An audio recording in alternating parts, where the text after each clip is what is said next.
Magandang umaga mga igan, hinold up ng 3 armadong lalaki ang isang bus sa EDSA Ayala. Datangin ng mga nakatakas sa suspect ang pera at gamit ng mga pasahero. Darito ang unang ronda ni Bam Alegre.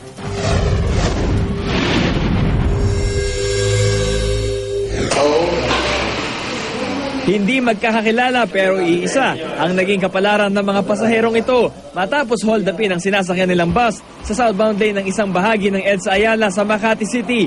Pasado alas 2 ng madaling araw nang magdeklara ng hold up ang 3 armadong lalaki sa bus na pabiyahing tungko sa San Jose del Monte, Bulacan. Ang isa may caliber 45 handgun habang may patalim naman daw ang dalawa. Nasugatan pa nga ang isang babaeng pasahero. Pag pinupush niya yung mukha ko, parang ginaganon niya, nakaganon po ako.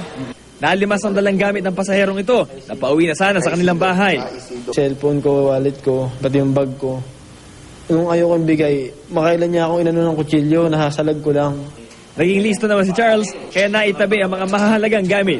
Kung makukuha yung wallet ko, delikado, parang maraming mawawala sa akin. Sunod, papasok lang ako ng trabaho. Kinuha ko na lang yung importante sa akin talaga. Wala naman ako masyado dalang pera. Nagulat din ang konduktor at driver ng bus sa nangyaring hold up.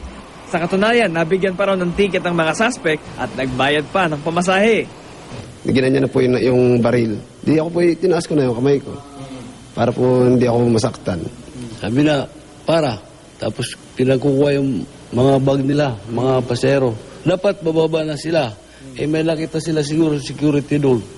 Abanti mo, huwag mo itigil. Pinaghahanap pa rin ng mga pulis ang mga suspect. Para sa unang balita, Bam Alegre, reporting.